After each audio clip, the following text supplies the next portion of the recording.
Hi, my name is Steve Faulkner. This is Real Magic Review, and this is Gecko Pro by Jim Rosenbaum.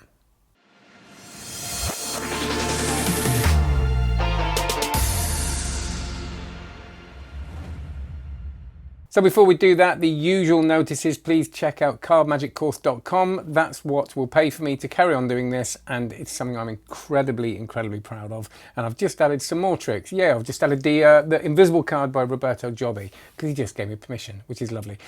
And can you like and subscribe? Of course, it makes a huge difference. I say it every time, and I will say it again. It's just, and if you share it, that'll be lovely. I hope everybody's well. I hope everybody's safe.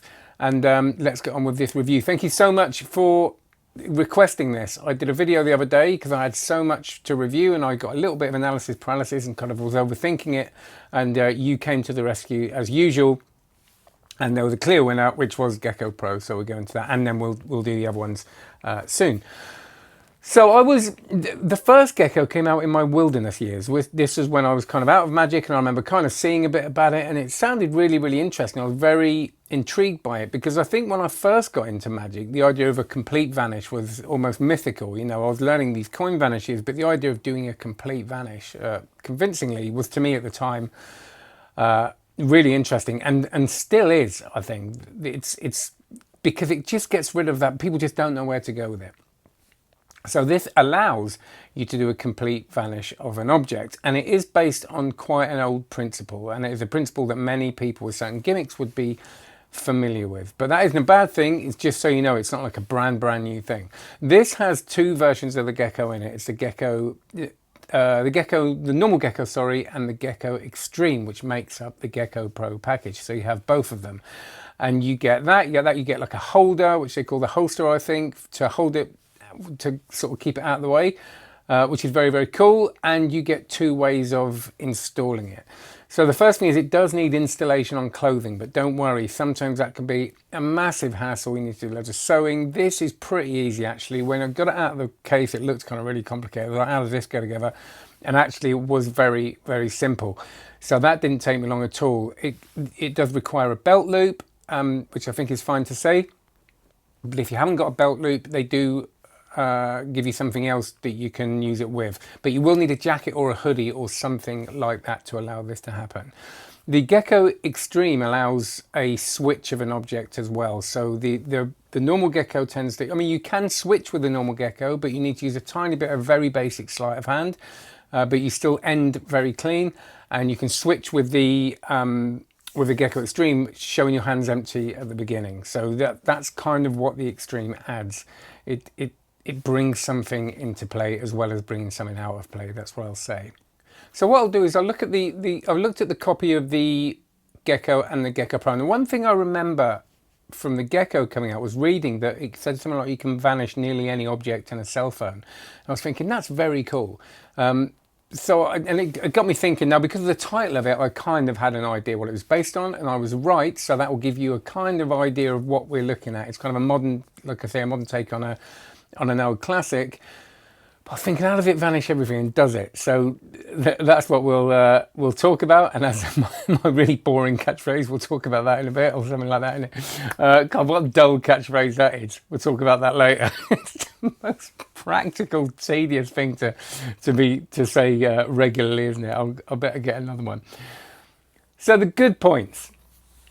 It is a really nice way and a usable way to vanish an object completely. It's not very difficult. It feels quite easy. It is a little bit knacky, and it's going to take a bit of getting used to, which we'll talk about in a minute. But it's good. I showed it to my son. My son is 10 years old. My son doesn't know all the secrets, but he'd be very honest, and he can kind of see through stuff. He can catch me when I'm not being as natural. And he did keep talking about it and said, can you teach me this? That never happens. So that's a good thing.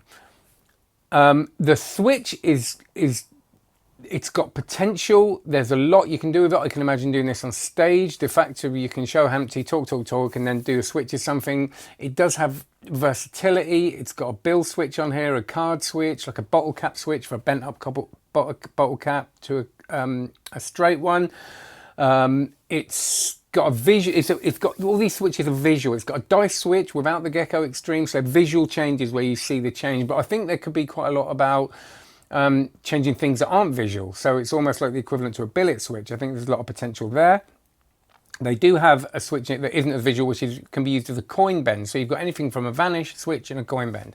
So lots you can do with it. It will fit anybody as well. It's completely adjustable, and I had to adjust it, and that was completely fine. The DVD, which is Andy Amex, I think his name is, it goes through really clearly, teaches it really well, goes into a lot of detail actually, and is very honest. He does talk about the issues you may have, and I like that. It's kind of like, you know, this may happen. A lot of people sort of shy away from that stuff, and he's going, to be honest, you know, at some point it might break, sometimes it might catch up, so this is what you can do to avoid that. And that's honest, and that's the case with any magic trick. No magic trick is completely foolproof. There are also problems, and I like that the fact that he does approach them and gives you ideas of how to get around them. So he's saying it's, you know, it's a good gimmick and it's not perfect, and that is an important thing. It isn't perfect, and there are things wrong with it. First of all, I was surprised at how much I liked the Gecko, how much I enjoyed using it. They have also, as a plush point, thought of every detail as well. They've kind of, you can tell they've designed it going, we'll make that bit easier. Now, one of the challenges is they have added something that makes it easier to grip, which very honestly, again, on the download, he says that this will make your fingers really sore after the first bit of practice. It takes time to get used to, and I didn't practice that much, and my fingers are still very sore. So that's fine. It's part of the thing, and I don't mind that. It's like when I learned a muscle pass, I got calluses and all that, but it does. I was going to do a bit of filming with it today, and I can't because of the thing. Well, I can, but it'll be more challenging. So the Gecko, good. It isn't something that will vanish nearly anything. I've got to say that. It's great for vanishing smallish objects. It's great for a complete vanish of a coin. Anything like that, you know, you put it in your hand and it goes. And it is very magical that it's not there. But you will need to practice this. There are angle issues, and I don't mean issues in a bad way. You've just got to think about it. It's not going to work at any angle. There is going to be a little bit of movement. Now, my feeling is that when you show someone something in your hand, all the heat is on the hand. So if there was some movement somewhere, I think you're going to be pretty much okay, except for one thing. And again, he mentions it on the download, but I thought it was a problem when there wasn't any music, any ambient noise.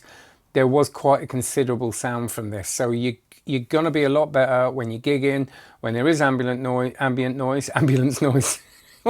Yeah, wait till an ambulance goes past and then do it, because they're like proper loud. No, just a bit of ambient noise, you're going to have to consider that. So in silence, I would be worried about using it. But I think my main issue with this, well, other than the fact that it says you can vanish a cell phone, I wouldn't vanish anything large like that. I just wouldn't feel comfortable doing it. Yes, you can probably doing it, but someone's cell phone, it's, you know, £1,000 worth of stuff at the moment. I would stick to small objects.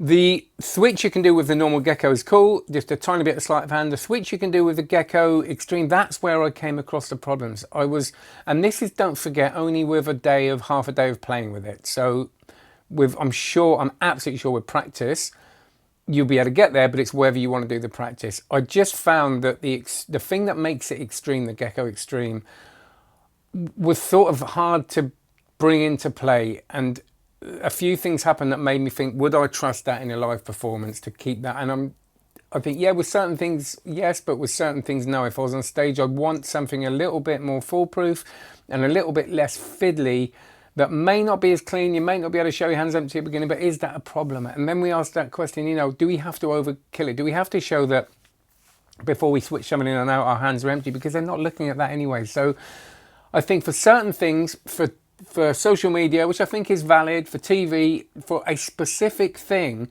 that Gecko Extreme and the Gecko really are brilliant. If you've got something you specifically want to do, but just, as he says in it, very honestly, it's a moment. It's kind of like it's not a whole routine, and it's whether you think that's worth it. Now, I don't think it's ridiculously priced. I think it's $60, which I think is fair enough. Like I said, it is versatile, but really it's not, I wouldn't suggest any hobbyist just buy it and you're going to use it loads. Really think about what you want to use this for. Do you want to switch something out in one powerful routine, or do you want to vanish something that really adds to what you do? And this will be able to do it. It's not quite as If you had other versions of this kind of concept, it can feel cleaner. This requires you to do something to make it work, and I found it felt a bit unnatural, and there was a bit of catching up there. But again, not with not much practice. And you will have to refresh this. Like you said, that the thing might actually after a while need sort of strengthening, which I think is going to take quite a while actually. It's pretty sturdy, but you have to constantly refresh a certain thing about this to keep it working. And that's fine. They give you loads of the stuff to refresh it with, and you can buy it very inexpensively if you can kind of guess what that is. But that's not really a problem. It's just something you need to know. So I think it's good. I don't think it's a terrible thing. I think it kind of does what it says. It doesn't vanish all of the objects it says, and you are going to, like I said, want this for something specific. So there you go, Rosenbaum's Gecko Pro. Do ask any questions, comment below, and I'll approach that on one of the live videos, or I will answer your comment when I get to it. Have a great one, stay safe. Please like, subscribe, and check out Card Magic course, and thank you so much again for your continued support. Cheers.